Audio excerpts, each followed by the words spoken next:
오늘 말씀의 제목이 그 길입니다. 우리가 찬양도 그 길 있잖아요. 그 길 생각하면은 마음이 정말 짠합니다. 우리가 주님을 사랑한다 하면서 주님을 외롭게 할 때가 참 많이 있고 주님의 마음을 아프게 할 때가 너무너무 많아요. 사랑한다 입으로는 수백 번, 수천 번 외치지만 정말 주님을 사랑하는 나의 모습인가? 내가 이러한 모습으로 사는 건가? 이런 이제 생각을 하게 됩니다. 오늘 본문 전에 11장에 보면은 나사로 살리는 그 사건이 나옵니다. 인간에게 가장 큰 어려움, 이겨낼 수 없는 그러한 일이 바로 죽음입니다. 그 죽음에 빠진 나사로를 보면서 예수님께서 우셨어요. 그 무덤에 가셔서 우시고 있었습니다. 예수님께서 한 3번 정도 울었다는 기록이 있는데 나사로 앞에서 이제 무덤 앞에서 우셨고 또 멸망당할 예루살렘 성 그 앞에서 그 멸망당할 때 그 참혹함 그런 것을 바라보며 우셨습니다. 또 십자가에 달렸을 때 우셨다는 말씀은 없지만은 얼마나 고통과 괴로움 속에 몸부림치면서 하나님 아버지께 버림받았던 그 자신의 생각을 하면서 얼마나 우셨겠습니까? 그런 것이 이제 생각이 납니다. 주님의 눈물은 보통 눈물이 아니라 피눈물입니다. 피가 섞인 그 눈물입니다. 여러분이 흘리는 눈물도 피눈물 흘렸을 때도 있을 겁니다. 그런데 주님께서 흘린 그 피눈물하고는 비교가 되는 것이 아닙니다. 내가 흘렸던 피눈물은 나의 문제 때문에 흘렸지만은 주님이 흘리셨던 그 피눈물은 죄인들, 인간들을 위한 그러한 피눈물이기 때문에 비교가 되지 않는 겁니다. 그런 주님의 백성이 되었는데도 불구하고 그렇게 살지 못했던 지난 시간들을 또 돌아보게 됩니다. 종려주일에 무엇을 생각해야 되는가? 주님의 고난, 인상 쓰면서 그렇게 주님 힘드셨겠지? 그렇게 있는 것이 아닙니다. 주님께서 이 종려주일 예루살렘 입성하기 전까지 얼마나 많은 일이 있었습니까? 나사로를 살리고서 그 다음에 6월절 엿새 전에 나사로 집에 갔습니다. 사람이 죽기 전에 이렇게 가는 곳, 거기가 가장 그 마음에 와닿는 곳 아닙니까? 우리 주님께서는 나사로를 굉장히 사랑하셨습니다. 나사로의 누이 마르다와 마리아도 너무너무 사랑했습니다. 그런데 왜 사랑을 그렇게 했을까?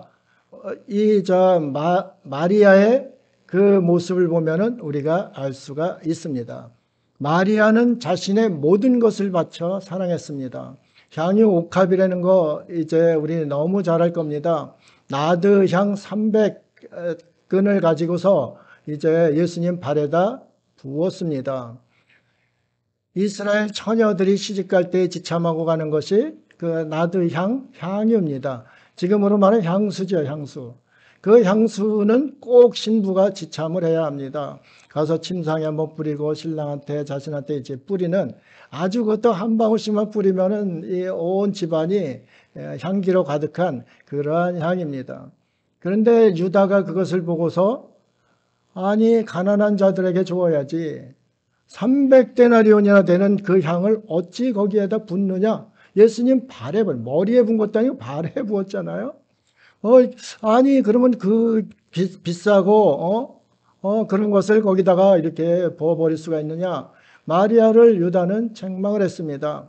요한의 눈에 이 유다가 어떻게 보였는가? 저는 도둑이라고 그랬습니다. 도둑이기 때문에 헌금계에다가 이 300데나리온 넣었을 때 훔쳐가려는 마음을 가지고 있던 게 유다입니다. 그것이 예수님 제자죠. 예수님 앞에서는 아주 인정을 이제 받던 그러한 인물 아닙니까? 그래서 돈깨를 맡은, 재정을 맡은 그러한 제자가 아닙니까? 그럼에도 겉은 그렇게 신임을 받으려고 이렇게 했지만은 그 속에는 도둑 심보가 이제 있었던 것이죠. 그런데 마리아는 자신의 모든 것을 드린 겁니다. 베다니는 가난한 자들의 집입니다. 가난한 자들이 사는 곳이에요. 가난한 자들이 사는 곳에 마리아가 가지고 있었던 거, 이거 데나리온은 얼마냐면은 1년치 노동자 월급입니다. 그러면 이들 1년치 노동자 월급을 이렇게 가지고 있었다는 것은 자신이 시집갈 때든지 뭐 이렇게 이제 쓰려고 했지 않았겠습니까? 자신이 가진 거 다라는 거죠. 그리고 자신에게 가장 소중한 것이라는 거죠. 자신에게 가장 소중한 것을 예수님의 발, 머리도 아니고 발에 이렇게 부을 수 있다는 것은 예수님 한참 밑에 내려와서 그 예수님 발이라도 향기롭게 씻어줄 수 있는 그런 마음을 가졌다는 거죠. 그것이 바로 사랑하는 자의 마음입니다. 여러분이 한번 마리아를 생각해 보시면서 나는 주님을 어떻게 사랑하셨는가 생각해 보셔야 합니다. 그러니까 예수님께서 예루살렘 입성하는 것은 죽으러 가는 것을 알고 계셨거든요. 죽으러 가는 것을 알고 있었기 때문에 예루살렘에 먼저 이렇게 들어가지 않고 이 엿새 전에, 6월절 엿새 전에 나사로 집에 들어갔던 겁니다. 그 나사로도 무덤에서 살려주었고 이렇게 했으니까 이 나사로 집에서 잔치를 베풀고 그 잔치 베풀 때 향유를 쏟았던 그 사건을 이야기한 것입니다. 그래서 우리가 주님을 사랑한다 하는 것을 입 바른 소리로 하지 말고 정말 이렇게 마리아와 같이 자신의 소중한 것을 드릴 수 있는, 내가 시간이 많다, 내가 시간이 소중하다, 그럼 시간을 드릴 수 있고, 내가 물질이 있다, 그럼 물질 들여서 하나님의 영광을 위해서 살고, 이러한 자신의 사랑을 하나님 앞에 표현할 수 있는 것, 이것을 해야 되겠다. 종려주일 맞는 우리가 생각을 해 보아야 합니다. 그리고 우리가 주님 앞에 정말로 사랑해야 되겠다는 그러한 다짐을 해야 합니다. 그렇게 예수님의 장례식을 치르는 것 같은 모습으로 마리아는 했고, 예수님은 정말 일주일 동안에 고난주간이, 종려주일이 시작되고 그 다음에 일주일이 고난주간 아닙니까? 인간이 겪을 수 있는 고난이란 고난, 슬픔이란 슬픔은 다 겪었습니다. 그러한 시간이 바로 일주일입니다. 그래서 종려주일이 너무 중요한 겁니다. 그 예루살렘 입성을 예수님께서 이제 죽으러 가시는 그 단계이기 때문입니다. 그래서 우리가 종려주일 그 예수님 뭐 흔들고 이런 무리들, 종려나무까지 흔들고 그런 무리들, 자신의 강까지 빼어줄 것 같이 했던 그 무리들, 그들이 며칠 만에 변심하는 모습도 보게 됩니다. 그 무리들 중에 나는 아닌가? 그 무리들 중에 내가 내 행동이구나. 이렇게 또 생각을 하시는 것이 참 좋습니다. 그래야 자신의 처지를 압니다. 내가 주님과의 관계가 어떤지를 알게 됩니다. 겉옷까지 벗어줬습니다. 나뭇가지 꺾어가지고 다 그 바닥에 이제 깔고서 왕이 입성한다고 호산나 찬송하리로다 하면서 환영했던 그 무리가 예수님을 십자가에 박으소서, 바라바 그 강도 같은 놈, 강도 같은 놈이라 강도를 살려주고, 아무 죄 없는 어린 양 그 예수님을 십자가에 달라, 이렇게 했던 사람들이 큰 무리들입니다. 저 무리들 정말 못됐어, 이렇게 하는 것이 아니라 내가 저 무리구나 생각하면 주님 앞에서 눈물을 안 흘릴 수가 없어요. 얼마나 주님 앞에 잘한다 하고 주님 말씀 따른다 하고 얼마나 우리 마음은 변개합니까? 새벽기도 하고 그 다음에 돌아서면 세상에 나가면은 완전히 주님을 배신하는 그러한 일들이 얼마나 많이 있습니까? 우리 종려주일에 그런 것을 생각해내야 합니다. 지난해에 이 고난주간을, 종려주일 지내고 고난주간 지내면서 그 길이라는 것을 묵상 중에 이제 만들게 되었던 겁니다. 정말 묵상하면 할수록 그 길을 어떻게 가셨는가, 나라면은 그 길에 어떻게 갈 수 있겠는가, 이런 생각을 이제 하게 되었습니다. 우리가 주님 입으로는 너무너무 주인이라고 부르지만은 내가 주인으로 산 그 모습이 얼마나 많은가, 이런 것도 이 고난주간에 묵상을 하셔야 합니다. 사람의 마음이란 정말 쉽게 변합니다. 또 쉽게 배신합니다. 또 쉽게 외면하고 내버립니다. 그런 것, 그래서 사람에게 아파하고 괴로워하고 이럴 때가 많이 있는데 당연한 얘기다, 이런 생각을 하게 됩니다. 사람은 원래 그런 거야. 사람은 원래 그런 거야 하면 괜찮습니다. 그런데 내가 당한 것이 주님이 당한 것만 하겠는가 생각을 해보면은 상대가 안 되는 거거든요. 그러면 주님을 생각하면서 우리가 슬픔을 참는 것, 그것이 아름다운 것이다. 주님을 위해서 박해받는 것, 그들에게 천국이 그들의 것이라고 예수님께서도 말씀하셨습니다. 주님을 믿는 것이 호의호식하고 부귀영화를 누리는 그러한 길이라면은 그거 누구는 못 가겠어요. 그렇잖아요? 그런데 주님을 믿는 길은 고난이 따르는 길입니다. 영광이 있기까지는 고난이 있습니다. 왜 나만 고난에 이렇게 버려져 있는가? 이럴 때가 굉장히 많이 있지 않습니까? 그럼 우리가 고난주간 종료주의를 잘 생각해 보면은 아 그렇구나. 그 사람에게는 그런 일이 있게 되어 있구나. 그것을 해결해 주시기 위해서 주님께서 이 땅에 오셨구나. 나를 위해 오셨구나. 주님을 외면하고 주님을 배반했던 나를 위해 주님께서 오셨구나. 우리 일주일 동안의 묵상이 그런 묵상이 되어야 합니다.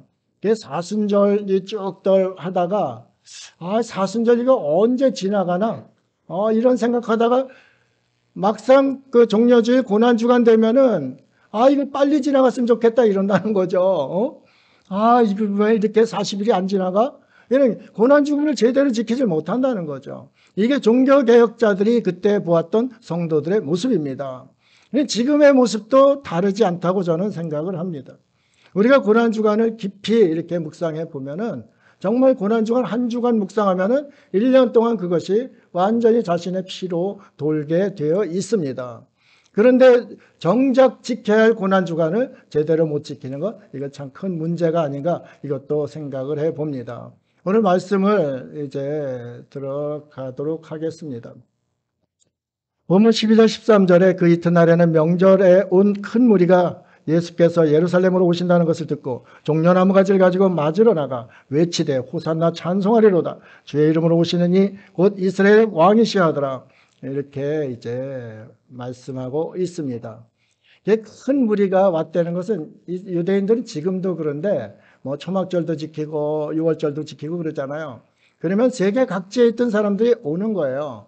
그런데 이 당시에는 비행기가 있었습니까? 뭐 자동차가 있었습니까? 없잖아요. 걸어서 낙타 타고 뭐 이렇게 오는 겁니다. 낙이 타고 오고 그러는 거예요. 그래서 한 달 전서부터 쭉들 이제 오기 시작합니다. 그게 역사학자인 요세푸스, 이 당시에 살았던 사람입니다.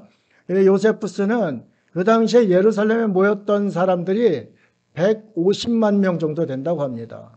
여러분 150만 명이면 잘 생각이 안 들잖아요. 우리나라 군인이 몇이냐 하면 지금 한 40만 정도 되잖아요. 그럼 150만이면 몇 배예요. 우리나라 전 군병력보다 훨씬 많은 게 그 조그만 예루살렘으로 이렇게 몰려드는 거예요. 유대인들의 명절은 그렇게 아주 소중히 이제 여기고 지키고 있습니다. 그렇게 몰려든 무리들이 생각할 때 지난번에 보니까 나사로를 살리신 분이 예수님이래.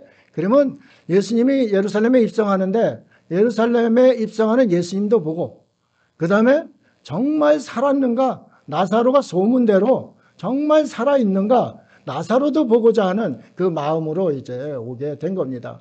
그러니까 수많은 셀 수 없는 무리가 예수님 입성하는데 모였다고 생각을 하면 됩니다. 그들은 또 이분이 메시아라는 것을 확신을 했습니다. 어떤 메시아인가? 정치적 메시아라는 것을 확신했습니다. 그래가지고 이분이 이스라엘, 로마에 지금 박해를 받고 있는 이 이스라엘을 구원해 주실 그러한 분이다. 우리의 고통과 괴로움, 가난을 이기게 해 주실 구약에 기록된 그 메시아다. 이런 것을 이제 믿고 있었던 겁니다. 그래가지고 종려나무를 이제 흔들었습니다. 종려나무가 무엇을 상징하냐면은 승리를 상징합니다. 그래서 승리자가 온다. 예루살렘에 승리자가 온다. 그러면서 종려나무까지를 삼하고 흔들어 이제 되면서 환영을 한 겁니다. 또 그 승리자가 누군가? 주의 이름으로 오시는 이다. 주의 이름으로 오시는 이 누군가? 메시아다. 약속된 메시아다. 창세기 3장 15절에서부터 쭉 약속했던 그 메시아다. 그 메시아이기 때문에 우리는 환영을 한다. 내 겉옷 벗어서 깐다. 겉옷 벗어 깐다는 게 뭔지 아세요? 이때 당시에는 겉옷 하나 가지고 이제 거의 생활하던 그러한 사람들인데, 이 겉옷은 기온, 주야 이제 기온차가 굉장히 많은 그러한 나라이기 때문에 겉옷이 없으면 죽는답니다. 이 밤에 추워가지고 죽는답니다. 그렇기 때문에 그 겉옷은 자기의 생명 같은 거예요. 그러니까 생명까지 내줄 것 같이 이렇게 이제 겉옷을 예수님 낙이 타고 가는데 깔은 거예요. 그러니까 뭐, 열렬히 이제 환영을 받고 있던 그러한 모습입니다.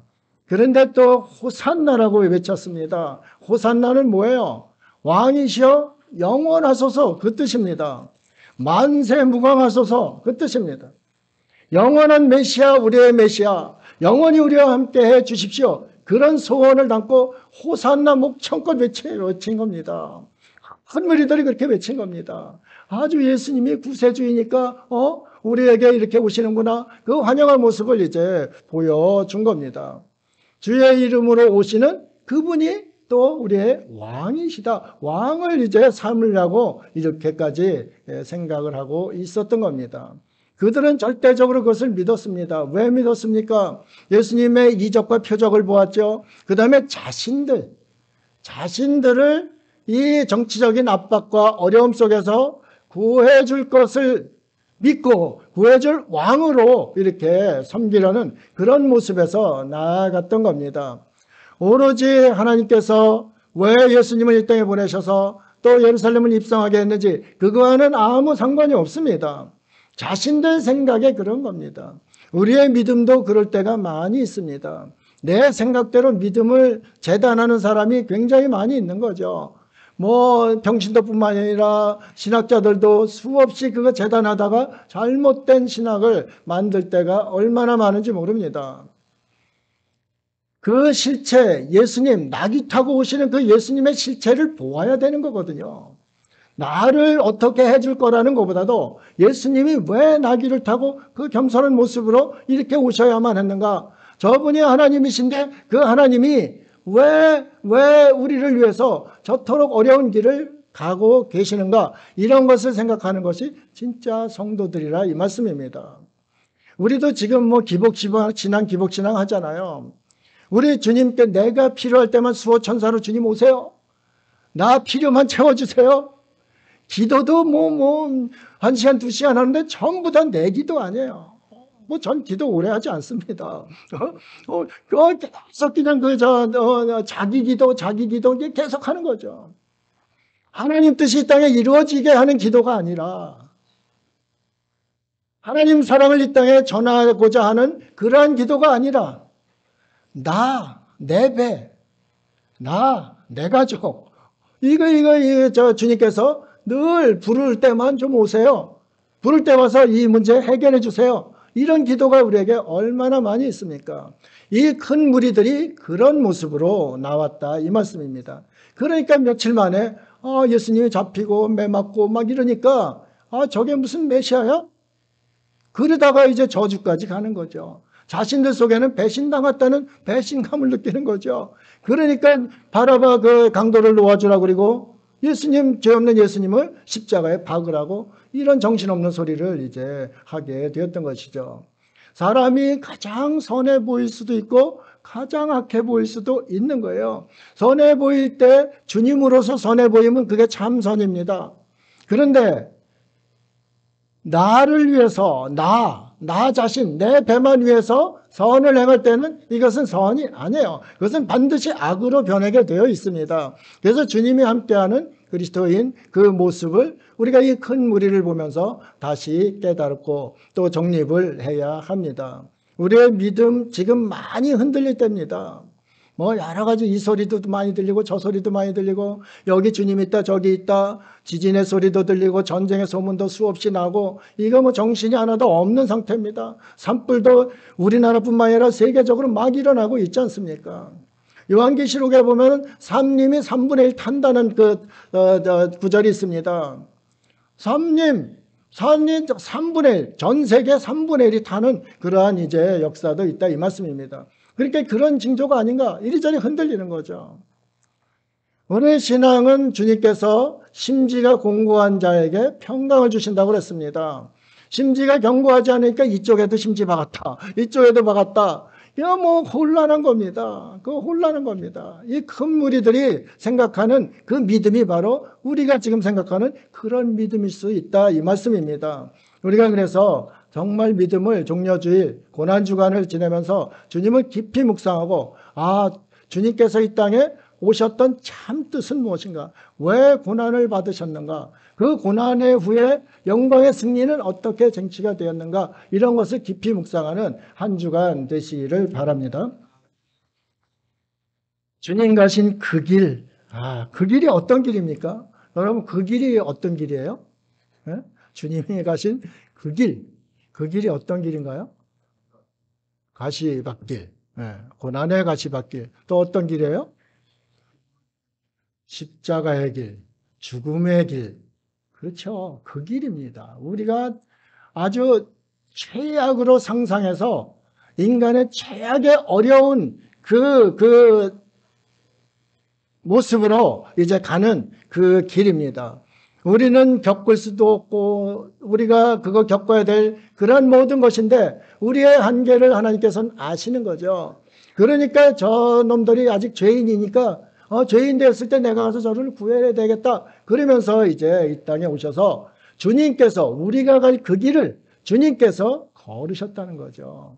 그 길이라는 두 자만 생각하면은 우리는 정말 가슴이 뜨거워지지 않을 수가 없어요.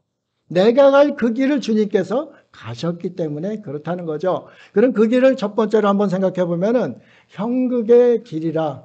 우리 그 길 그 찬송 만든 데도 그 형극이란 단어가 나옵니다. 형극이 뭐냐면은 인간이 형을 받았을 때 가장 극형을 받는 모습이 형극입니다. 극형을 받는 모습. 인간이 고통이 최고조에 이르는 그러한 형벌을 받는 것, 그것이 형극이라 이 말씀입니다. 그 형극의 길을, 그 길을 가신 것이다. 우리 주님께서 그 길을 가셨다 이 말씀입니다. 마가복음 10장 33절입니다. 보라, 우리가 예루살렘에 올라가노니 인자가 대제사장들과 서기관들에게 넘겨지매 그들이 죽이기로 결의하고 이방인들에게 넘겨지겠고 그들은 능욕하며 침뱉으며 채찍질하고 죽일 것이나 그는 3일 만에 살아나리라 하시니라. 여기 보면은 서기관들 제사장들에게 넘겨진다고 그랬습니다. 서기관 제사장은 뭐예요? 하나님 일을 한다는 사람입니다. 신앙이 가장 좋다는 사람입니다. 자신들의 공회 무리 중에 우두머리들입니다. 그런데 그 신앙 공동체에서 이제 이 신앙 공동체가 예수님을 이방인들에게 넘겨준 거죠. 신앙 공동체가 누구를 위한 그 공동체입니까? 하나님을 위한 공동체 아니에요. 근데 하나님의 아들이 오셨는데 그 아들을 이방인에게 넘겨줬습니다. 이방인에 넘겨준다는 것은 유대인들은 상상도 못하는 거예요. 공회에서 출교시키는 거거든요. 출교시킨 정도가 아니라 죽이라고 넘겨준 겁니다. 사형 선고를 내려서 사형을 할 수 있는 그 권한이 로마에 있습니다. 로마 황제에게 있습니다. 그렇기 때문에 유대인들은 자기들이 죽이고 싶어도 종교법으로 죽이고 싶어도 죽일 수가 없습니다. 죽일 수가 없으니까 이방인들에게 넘겨준 거예요. 로마 권세에 넘겨준 거예요. 그렇기 때문에 로마 권세 그 총독으로 와 있던 빌라도에게 이렇게 넘겨준 거죠. 그 빌라도를 통해서 우리 사도신경에도 나오고 그러잖아요. 그 끊임없이 빌라도 그 욕먹고 있잖아요.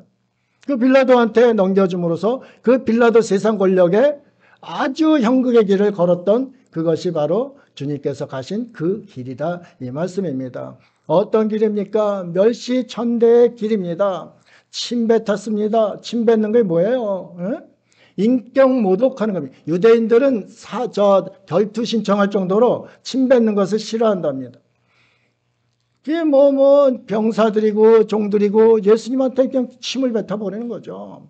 예수님의 인격이라는 것은 완전히 무시한 그러한 모습입니다. 채찍에 맞습니다. 채찍에 어떻게 맞습니까? 로마 채찍은 갈고리에 뼈 조각이라든가 납 조각이라든가 그 끝에 붙어 있어서 한 번 때리면 딱 붙이가 감잖아요. 저도 그 한 번 봤는데 무시무시해요. 한 대 맞으면 기절할 거예요. 웬만한 사람. 그렇죠?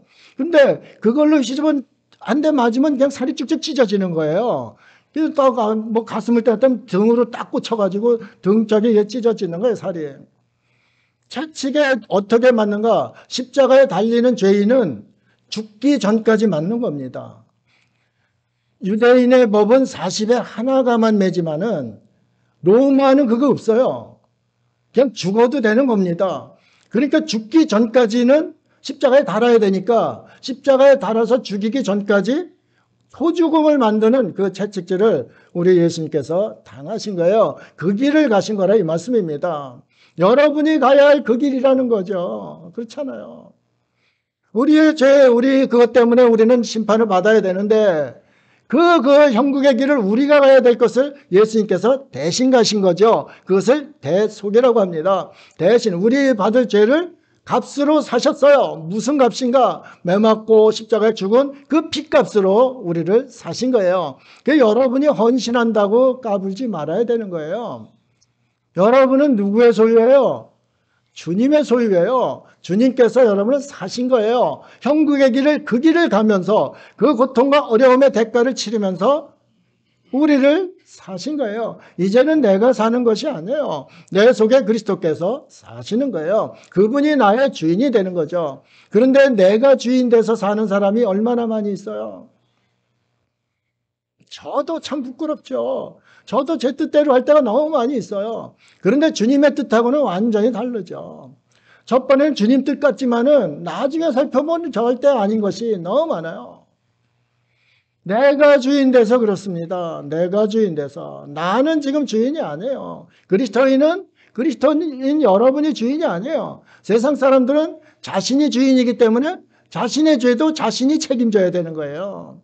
자신의 형국의 벌도 자신이 책임져야 되는 거예요. 그 당해서 그 형국의 길을 가야 되는 거예요. 그런데 우리 주님께서는 우리를 그것을 믿고 따르는 그 우리에게 주님께서는 주님의 소유로 우리를 불러주신 것이거든요.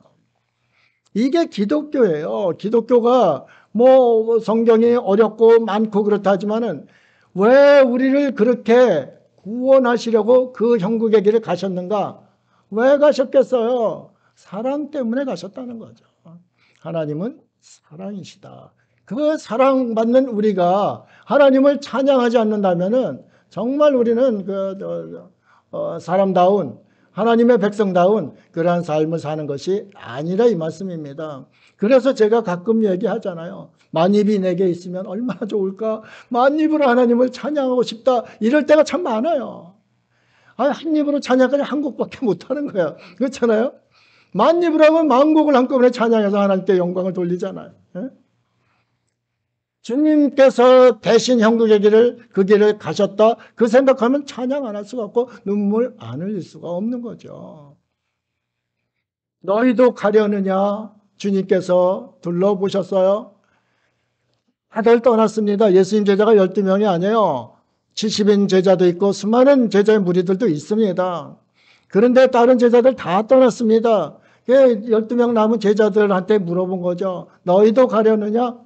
그랬더니 영생의 말씀이 있는데 우리가 어딜 갑니까? 아주 똑똑한 대답을 한 것이죠. 영생의 말씀이 있기 때문에 여러분들 주님 앞에 나온 거예요. 주님을 찬양하고 주님을 예배하는 거예요. 우리가 그런 목적이나 그런 감격이나 이런 것 없이 예배 드리는 것도 참 냉랭하게 형식적으로 드리는 것, 성전 마당만 밟는다고 예레미야서에 기록되지 않았습니까? 우리 예배자의 자세 이런 것도 우리가 다시 돌아보아야 합니다. 주님께서 나로 인해서 나 대신 형국의 길을 가셨다. 그것이 이제 주님께서 가신 그 길입니다. 마태복음 26장 39절 얼마나 힘들고 어려웠으면 우리 주님도 피하고 싶었던 길이에요. 우리도 가기 싫은 길 있잖아요. 하기 싫은 정도가 아니라 가기 싫은 그 길, 그 있지 않습니까? 마태복음 26장 39절 조금 나아가서 얼굴을 땅에 대시고 엎드려 기도하여 이르시되 내 아버지여 만일 할만하시거든 이 잔을 내게서 지나가게 하옵소서. 그러나 나의 원대로 마옵시고 아버지의 원대로 하옵소서. 그 길을 왜 갔겠어요? 나의 원대로 아니라 아버지 원대로 하기 위해서 간 겁니다. 나는 피하고 싶은 거예요. 우리가 삶을 살다 보면 주님께서 원하시는 길이 가고 싶지 않은 길이 있어요. 그렇잖아요. 저 길 가면 분명히 어려움이 있고 고통받고 괴로운 길인데 가고 싶지 않은 거예요. 그런데 주님의 뜻이면 가는 거예요. 그것이 순종입니다. 그래서 우리가 예배를 아무리 드려도 주님 앞에 순종하는 것만 못한 거예요. 그래서 순종이 제사보다 나은 것이죠. 예수님께서는 그 길 정말 머리를 땅에 댔다고 그랬습니다. 우리 교황 우리나라에 딱 비행기에서 내리자마자 어떻게 해요? 땅에다 입 맞추잖아요. 그 자신을 완전히 이제 나는 죽었습니다. 나는 내 의지로 할 수 없는 겁니다. 그렇지만 주님 할 만하시거든. 나를 좀 이 자리를 피하게 좀 해주십시오. 그 길을 알기 때문에 주님은 다 알고 계셨습니다. 다 알고 계셨는데 그 길을 피하게 좀 해주십시오. 이렇게 이제 한 거죠. 그런데 나의 원대로 마옵시고 내 뜻대로 마옵시고 아버지 뜻대로 하옵소서 순종하심으로 순종하는 어린 양으로 그 길을 가셨다 이 말씀을 하고 있는 겁니다. 또 사람이 가장 견디기 힘든 게 뭐예요? 여러분들 가장 견디기 힘든 게 뭐예요? 사람과 사람 관계에서 가장 견디기 힘든 게 뭐예요? 없어요? 사람과 사람 인간관계가 직장생활하는데 사람 때문에 직장생활 못하겠다는 사람들 많이 있잖아요. 우리 혜주도 직장 여러 번 옮겼는데 사람 때문에 못하는 거예요. 너무 이제 힘들게 하니까 못하는 거예요. 그러면 여러분들도 사람 관계 중에 힘든 일이 있을 거 아닙니까? 어떤 때 힘드셔요? 그렇죠. 무시받고 멸시받았을 때는 못 참죠. 그렇죠? 그런 게 있죠. 우리가 잘 생각해 보면은 가장 나를 괴롭게 하고 거의 내가 눈 감기 전까지 잊을 수 없는 나에게 고통을 주는 일이 있어요. 그것이 뭐냐면은 배신이에요. 그렇죠? 배신감은 이게 지워지질 않아요.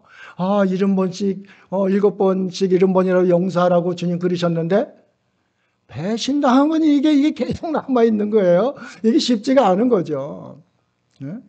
저도 그것 때문에 발버둥 친 것이 너무 많이 있어요. 저 60년 이상 살았는데 배신 한 번 안 당해봤겠어요? 근데 그 배신감은 잠이 안 와. 한번 배신당하면 잠이 안 온 거야. 근데 배신은 누구에게 당해요?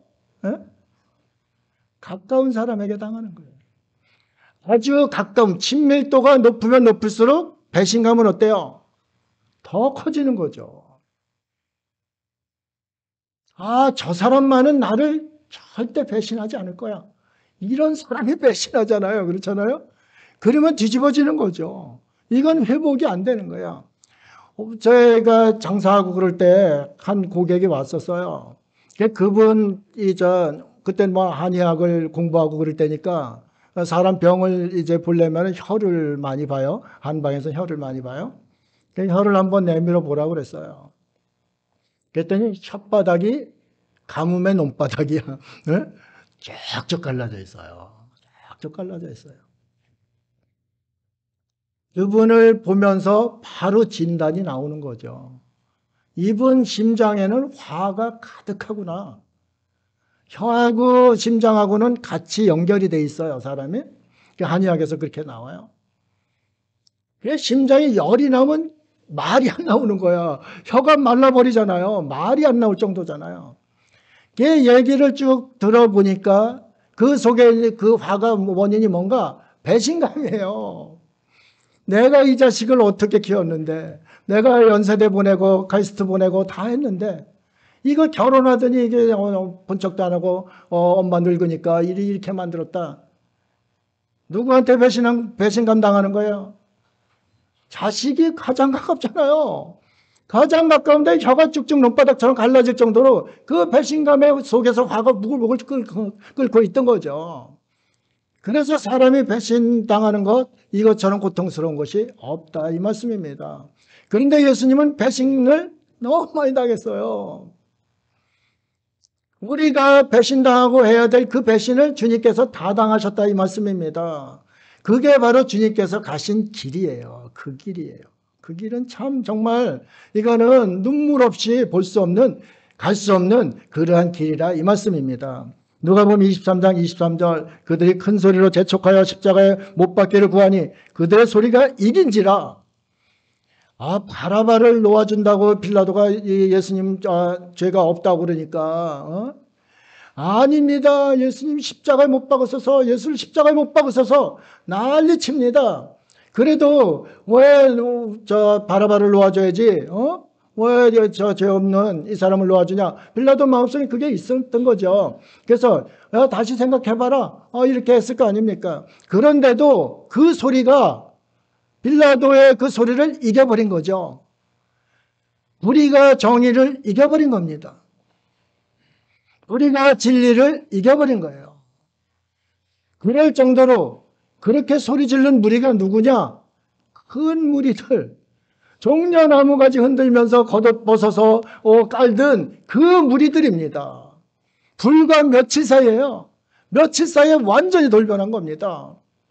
그렇게 환영받을 때. 그래서 우리가 사람의 환영에 그렇게 의시되고 기뻐할 필요가 없어요. 연예인들이 자살 잘하잖아요. 연예인들 아주 환영하고 박수 치다가 조금 무슨 일이 있으면은 확 돌아서서 손가락질하고 저주하잖아요. 그게 죽는 거 아닙니까? 회중들한테, 자신의 팬들한테 배신감을 느낀 거죠. 그래서 자기 죽는 겁니다. 이 배신감이 이렇게 무서운 거예요. 자신들을 그렇게 환영하던 무리가 돌변해서 죽이라고, 그것도 십자가에 박아 죽이라고. 십자가형은 가장 어려운, 그러한 고통스러운 그러한 형입니다. 그렇게 해서 죽으라고 그래가지고 빌라도 총독의 소리를 이길 정도로 밀란을 일으킬 정도로 이렇게 큰 소리가 이제 났던 그러한 모습입니다. 그래서 큰 무리들, 그 무리들 중에 우리도 있습니다.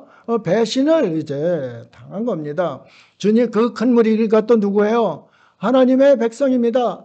자기 땅에 오매 자기 백성들이 외면하셨어요. 영접지 않았어요. 그래 자기를 몰라주는 그 무리들이 하나님의 백성들 아닙니까? 그런데도 그들이 이제 배신을 이제 해버린 것이죠. 또한 형제들이 배신을 하게 됩니다. 형제는 얼마나 가까워요? 그렇잖아요. 너무 가깝잖아요. 근데 예수님 부활하시기 전까지는 예수님 형제들이 많거든요. 믿지를 않았어요. 한 놈도 믿지를 않았어요. 너무 힘든 거예요. 저도 목사인데 우리 형제들이 안 믿어요. 너무 힘들어요. 그런데 하물며 당사자인 예수님은 견딜 수가 없는 거죠. 저 형은 미쳤구나, 미쳤다 소리까지 했어요. 예수님이 우리 형 미쳤구나. 그냥 업으로서 일 잘하는 청년들, 동네 청년들 다 끌고 가가지고 나를 따르라고 다니면서 자신은 안 하고 그런 일을 하니까 형제들이 집안 장남이 이거 책임도 지지 않고 그렇게 돌아만 다니면서 하나님 나라 전한다 이렇게 하니까 형제들이 안 믿은 거예요. 저 형 미쳤다. 그렇게 잘났으면 예루살렘 가서 기적 일으키고 이렇게 하면 당신 유명한 사람 될 거 아니냐? 그럼 우리에게도 혜택이 있을 거 아니냐? 이런 마음을 가졌던 겁니다. 그렇기 때문에 형제들한테 배신을 당하는 그러한 일이 있었다는 거죠. 너무 아픈 거죠. 형제들한테 배신당하는 너무 아픈 거죠. 또 있습니다. 마태복음 26장 56절입니다. 그러나 이렇게 된 것은 선지자의 글을 이루려 함이니라 하시더라. 이에 제자들이 다 예수를 버리고 도망하니라. 나는 안 버리겠습니다. 베드로 막 그러다가 닭 울기 3번 울기 전에 부인을 해버렸습니다. 예수님 믿음에서 부인한다는 건 뭐예요? 배신하는 겁니다. 여러분이 예수님 믿는다고 하고 예수님 부인해보세요. 그게 배신하는 겁니다. 유다도 돈깨 맡은 재정부장인데 재정부장이 가장 앞서가지고 예수님을 파는데 넘겨주는 그것도 노동자 몸값인 30은 30에 그냥 헐값으로 예수님을 넘겨주는 이런 짓거리를 한 것입니다. 하나님의 독생자가 하나님이신 그분이 은 30에 팔려가도록 그렇게 한 인물이 12제자 중에 한 사람인 유다라 이 말씀입니다. 3년 동안 얼마나 힘들게 이들을 양육하고 키워놨습니까? 이 제자들 중구난방 아무것도 모르는 제자들인데 하나님 나라를 계속 가르치고 제자로서 잘 키워놨지 않습니까? 키워놨는데 그 제자, 믿었던 제자, 돈깨 맡았던, 재정 맡았던 그 제자가 변해서 그 재정의 눈이 그 돈의 눈이 멀으면 교회에서도 문제가 일어나는 거예요. 그러니까 뭐, 은 30이 뭐 커요. 그게 크지도 않잖아요. 그거 가지고서 이제 선생님을 팔아넘기는 그러한 모습을 보였습니다. 그 제자들에게 너희도 가려느냐 물으시던 그 주님의 모습을 우리가 떠올리면은 우리가 정말 주님을 배반할 수가 없어요. 우리의 배반은 뭐예요? 주님의 말씀 따르지 않고 주님 믿지 않는 거예요. 어? 여러분 교회 다 있다고 해서 주님 잘 믿으세요? 아니잖아요. 한경재 목사님이 총회장님들이고 뭐고 쭉 와 있을 때 돌아가시 전에 말씀하신 거, 예수 잘 믿으세요. 아니, 총회장님이 이제 신앙생 목회를 3, 40년씩 한 그러한 목사님들, 이 땅에서는 네로라는 목사님들인데 그분들한테 예수 잘 믿으세요. 그래, 그렇게 하셨답니다. 그런 분도 예수 안 믿을 수가 있다는 거죠. 예수 제대로 안 믿을 수가 있다는 거죠. 여러분 장로님, 권사님, 집사님 이렇게 하지만은 예수님 믿지 않을 수 있다는 겁니다. 믿지 않으면 뭐 한다고요? 배반하는 거죠. 그래서 믿음이 너무너무 중요한 거예요. 하나님을 믿노라, 예수님이 하나님의 아들이심을 믿노라 하면서 그것을 믿지 않는다는 걸 배신하는 거죠. 우리는 이런 것 정말 믿음을 가벼이 여겨서는 안 된다. 이것을 볼 수가 있는 것이죠. 하물며 마태복음 27장 46절입니다. 제9시쯤에 예수께서 크게 소리질러 이르시되 엘리 엘리 라마 사박다니 하시니 이는 곧 나의 하나님 나의 하나님 어찌하여 나를 버리셨나이까 하는 뜻이라. 아니 아버지만은 버리지 말아야 되는데 아버지도 나를 버렸다는 거죠. 예수님의 그 마음이 어땠겠어요. 물론 그 길을 아시고 있었지만은 그 고통 가운데 얼마나 고통이 심하고 그러면은 이렇게 울부짖었겠어요. 엘리 엘리 라마 사박다니는 아람어예요.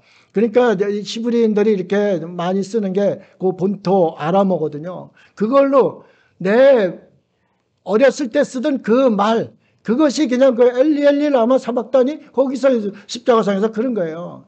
그 아주 고통 가운데 그 툭 튀어 나오잖아요. 툭툭이 옛날 저게 나오잖아요.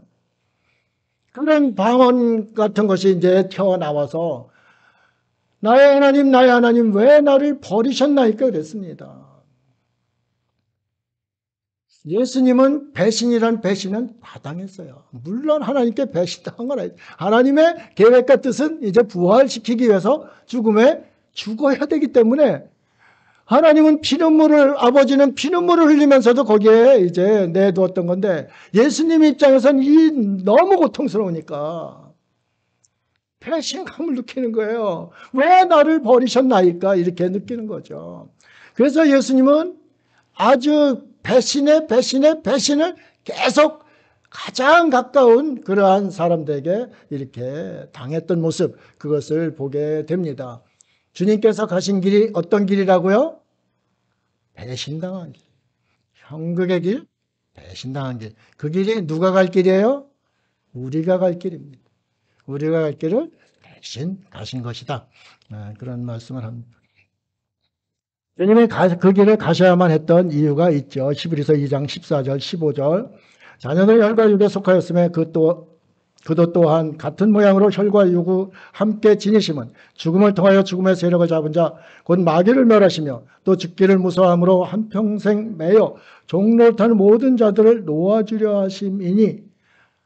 저는 이 구절 읽을 때마다 정말 감사와 감격이 차오릅니다. 여보세요. 마귀를 멸하시러 이 땅에 오셨다는 거예요. 인간의 고통의 정점에는 누가 있는가? 마귀가 있습니다.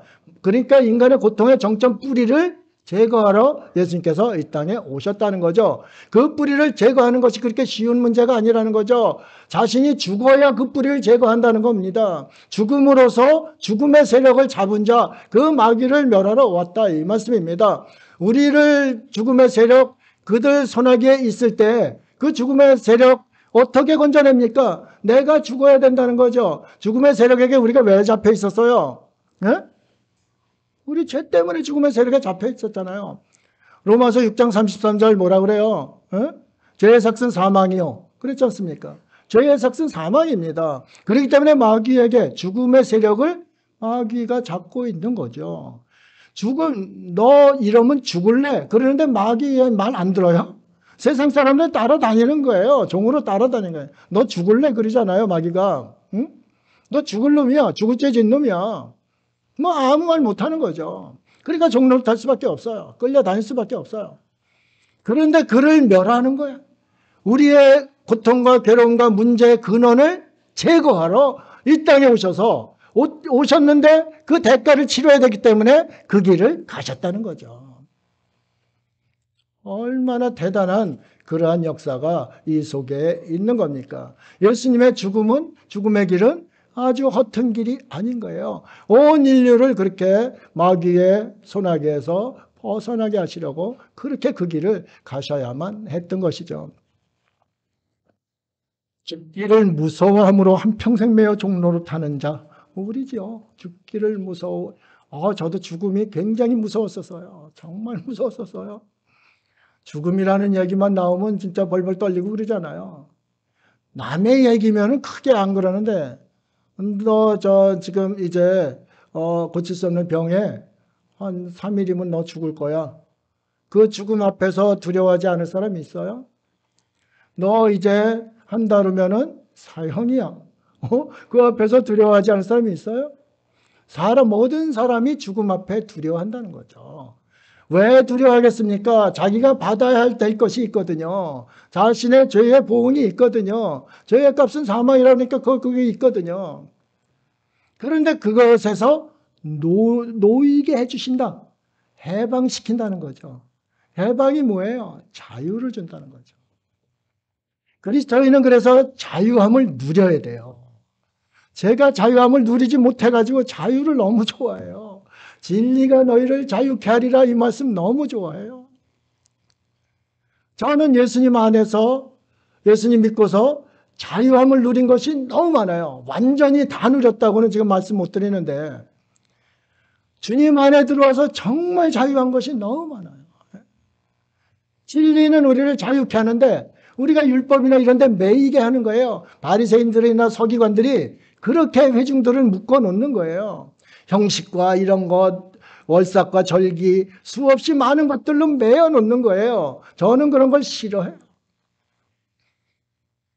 자유롭지 않기 때문에. 왜 주님께서 놓아주신 거, 풀어주신 거, 해결해 주신 것을 왜 거기에 또 매여가지고 주님을 다시 십자가에 자꾸 박냐 이거예요. 나 자신을 또 거기에 이렇게 매몰시키냐 이 말씀입니다.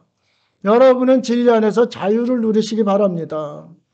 진리를 주님 떠난 데서 자유는 방종이 되는데 주님 안에서의 자유는 평안이고 행복이에요. 그거를 누려야 이제 된다 이 말씀입니다. 아무리 강조해도 이것은 그리스도인에게 정말 보약 같은 그러한 말씀입니다. 그 다음에 그 길을 가셔야 했던 것이 로마서 5장 8절입니다. 우리가 아직 죄인되었을 때 그리스도께서 우리를 위하여 죽으심으로 하나님께서 우리에 대한 자기의 사랑을 확증하셨느니라 그랬습니다. 말라기 배울 때 말씀드렸잖아요. 이스라엘 백성들한테 내가 너희를 사랑했노라. 너 한번 토론해 볼래? 이렇게 했더니 아니 하나님께서 우리 광야에서 고생시켰지, 수많은 외세 침략시켰지, 굶어 죽게 했지, 얼마나 칼에 맞아 죽게 했지. 아니요, 하나님이 우리를 어떻게 사랑하셨습니까? 하나님은 사랑 아닙니다. 부인하는 거죠. 그래서 하나님께서 입을 꾹 닫으신 게 그게 종교 암흑기 그 중간사 그 기간이라 이 말씀입니다. 400여 년 동안 아주 하나님께서 입을 꾹 다무셨어요. 하나님께서 입을 꾹 다무시니까 세상에 지혜자들이라는 지혜자는 다 나왔어요. 석가모니도 그때 나왔고 공자님도 그때 나왔고 소크라테스도 그때 나왔고 쭉 나왔습니다. 다 나왔습니다. 세상의 지식 이런 것이 그때 다 나온 거예요. 하나님이 입을 닫으면은 다른 세상 것이 득세를 하게 돼 있는 거죠. 그래서 대한민국에도 하나님의 말씀이 살아있으면 세상 소리들이 잠잠해지는 거예요. 우리 주님께서 오셔 있으면은 잠잠해지는 거예요. 그런데 지금 주님을 자꾸 배반하고 주님을 떠나고 그러니까 세상 소리들이 수없이 들리잖아요. 정신이 없어요. 우리 주님께서는 내가 너희를 사랑했던 것 보여주겠다. 이놈들 내가 정말 너희를 어떻게 사랑하는지 내 손바닥에 새기고 너 보고 기쁨을 이기지 못하는 너희들이다. 주님께서 계속 말씀하셨는데 그건 못 믿겠습니다. 그러니까 그러면 내가 그 길을 가겠노라. 그리고 사랑의 확실한 증거를 보여주기 위해서 주님은 그 길을 가신 거죠. 하나님은 사랑이시다. 친구를 위해 죽는 자 그처럼 좋은 친구 없다고 그랬지 않습니까? 내 가족을 위해서도 사람 죽기 어려워요. 그렇죠? 여러분들 자신 잘 생각해 보세요. 내 가족을 위해서 죽을 수 있을까? 말은 죽을 수 있다고 그럴 수 있겠죠. 또 내 가장 친한 친구를 위해서 죽을 수 있을까? 이거 대답할 사람 없을 거예요. 주님은 누구를 위해서 죽었다고요? 죄인을 위해서 죽으셨죠. 여러분 죄인을 위해서 대신 죽어라 그러면 죽겠어요? 죄인을 사랑하는 마음이 없으면 죽을 수 없는 거죠. 그러니까 예수님께서 그 사랑의 확실한 증거를 죄인을 위해서 죽으러 그 길을 가셨다. 이것을 말씀하고 있는 겁니다. 사랑 누가 말했나? 사랑 하나님이 말씀하신 거죠. 사랑의 원조는 하나님이신 거예요. 그러면 그 하나님께 우리가 사랑받은 자, 그 사랑을 받은 사랑을 세상에 전하는 것, 그게 이웃사랑이에요. 그래서 성경은 하나님 사랑과 이웃사랑이 빠지면 아무것도 아니에요. 예언하는 능이 있고 방언하고 수없는 은사를 받았다고 이렇게 뛰어도 그 속에 사랑이 없으면 뭐라고 그랬어요? 울리는 구리와 꽹과리, 허탄한 소리밖에, 소음밖에 안 들린다 이거예요. 아무 소용없다는 거예요. 하나님 사랑에 기인한 선행, 하나님 사랑에 기인한 섬김, 이것만이 진정으로 하나님의 사람의 모습입니다. 그렇게 살라고 우리 주님께서 말씀하신 것이죠. 그러면 그 길을 가셔서 누가 혜택을 보았는가? 우리가 혜택을 보았습니다. 이걸 읽고 마치도록 하겠습니다. 함께 한번 차분히 읽어보시겠습니다. 이사야서 53장 4절 5절입니다. 또박또박 같이 읽겠습니다. 시작. 그는 실로 우리의 질고를 지고 우리의 슬픔을 당하였거늘 우리는 생각하기를 그는 징벌을 받아 하나님께 맞으며 고난을 당한다 하였노라. 그가 찔림은 우리의 허물 때문이요 그가 상함은 우리의 죄악 때문이라. 그가 징계를 받음으로 우리는 평화를 누리고 그가 채찍에 맞음으로 우리는 나음을 받았도다. 아멘. 기도하겠습니다. 하나님 아버지, 그 길을 왜 가셨는가 주님 앞에 물었더니 나 때문에 가셨다고 하셨습니다. 우리가 가야 할 형극의 길을 가셨고 우리가 가야 할 죽음의 길을 가셨습니다. 모두 다 우리를 향한 사랑 때문에 그 길을 가셨음을 너무도 잘 알고 있습니다. 하나님 사랑받는 우리, 그 사랑 이웃에게 전하며 이 땅을 하나님의 백성으로 온전히 살아갈 수 있도록 인도하여 주옵소서. 감사드리며 예수님 이름으로 기도드립니다. 아멘.